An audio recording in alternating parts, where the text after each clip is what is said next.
প্রিয় ও স্নেহের 2024 সালের নতুন বছরের সপ্তম শ্রেণীর ছাত্রছাত্রী বন্ধুরা, আশা করি তোমরা সবাই ভালো আছো। আজ আমরা যে বিষয়টি নিয়ে আলোচনা করব, সপ্তম শ্রেণীর সেকেন্ড সামেটিভ অর্থাৎ দ্বিতীয় পর্যায়ক্রমিক মূল্যায়নের ইংলিশের সিলেবাস, প্রশ্ন কাঠামো এবং নমুনা প্রশ্নপত্র নিয়ে।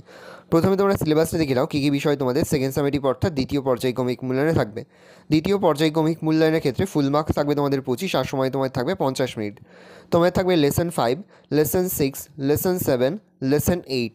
তার পাশাপাশি তোমাদের কিন্তু প্যারাগ্রাফ রাইটিং আর স্টোরি রাইটিং থাকবে, আর গ্রামার থেকে কিন্তু প্রশ্ন করা হবে। ভালো করে তোমরা সিলেবাসটা দেখে নাও। এবার আমরা নমুনা প্রশ্নপত্রটা দেখে নেব। দেখো, সরাসরি স্ক্রিনে কিন্তু আমরা সপ্তম শ্রেণীর সেকেন্ড সামেটিভ অর্থাৎ দ্বিতীয় পর্যায়ক্রমিক মূল্যায়নের ইংলিশের কোশ্চেন পেপারে দেখতে পাচ্ছ। ফুল মার্কস তোমাদের রয়েছে 25, আর সময় তোমাদের রয়েছে 50 মিনিট। দেখো, প্রথমেই একের দাগে তোমাদের একটা সিনের প্যাসেজ তুলে ধরেছে, এখান থেকে কিন্তু প্রশ্ন করা হয়েছে। খুব ভালো করে তোমরা কিন্তু সিনের প্যাসেজটা পড়ে নেবে, তারপরেই কিন্তু প্রশ্নের উত্তরগুলো শুরু করবে।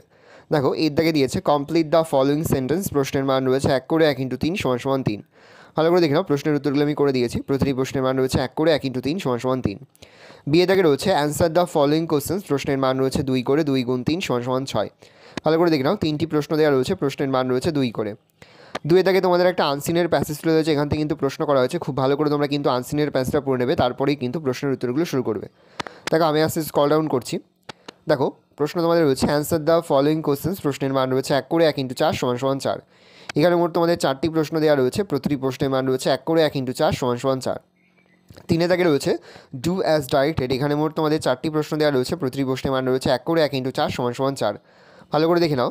তারপরে তোমাদের রয়েছে 4 দাগে write a paragraph on the subject you like most using the following hints. প্রশ্নের মান রয়েছে 8। এখানে কিছু হিংস দিয়ে দেওয়া রয়েছে, তার ভিত্তিতে তোমাদের কিন্তু প্যারাগ্রাফটা লিখতে হবে। দেখো, পয়েন্ট করবে the subject I like most. ভালো করে দেখে নাও। আমি আস্তে আস্তে স্ক্রল ডাউন করছি। এখানে আমি ফেভারিট সাবজেক্ট ইংলিশ লিখেছি, তোমরা চাইলে অন্য সাবজেক্টও লিখতে পারো। দেখে নাও।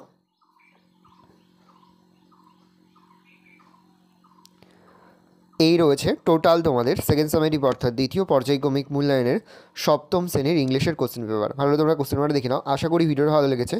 ভিডিওটা ভালো লাগলে ভিডিও লাইক করতে একদমই ভুলবে না, আর আমার চ্যানেল নতুন হাত লাল কালার সাবস্ক্রাইব প্রেস করে পাশে বেল আইকনটা প্রেস করবে, যখন নতুন কোনো ভিডিও আপলোড করি সবার ফার্স্ট নোটিফিকেশন তোমরা পেয়ে যাও। আর এই ভিডিওটি তোমার বন্ধুবান্ধবী আত্মীয়স্বজন সবার মধ্যে কিন্তু অনেক অনেক শেয়ার করে দাও যারা এবছর সপ্তম শ্রেণীতে পড়ছে। আমরা কিন্তু ইতিমধ্যে সপ্তম শ্রেণীর প্রতিটি বিষয়ের সিলেবাস, প্রশ্ন কাঠামো এবং নমুনা প্রশ্নপত্র কিন্তু আপলোড করে দিয়েছি। তোমরা এখনও পর্যন্ত সেই ভিডিওগুলো না দেখে থাকো, ভিডিওগুলো কিন্তু তাড়াতাড়ি দেখে নাও। তোমাদের সকলকে জানাই আগাম পরীক্ষার অনেক অনেক শুভেচ্ছা এবং অভিনন্দন। একেবারে ভিডিও শেষে স্ক্রিনে তোমরা একটা প্লেলিস্ট দেখতে পারবে, তার উপরে ক্লিক করলেই সমস্ত ভিডিওগুলো কিন্তু তোমরা পর দেখে নিতে পারবে। কোথাও লিখতে বা বুঝতে যদি কোনো রকম অসুবিধা হয়, তাহলে কিন্তু নির্দ্বিধায় কমেন্ট সেকশনে কমেন্ট করে জানাতে একদমই ভুলবে না।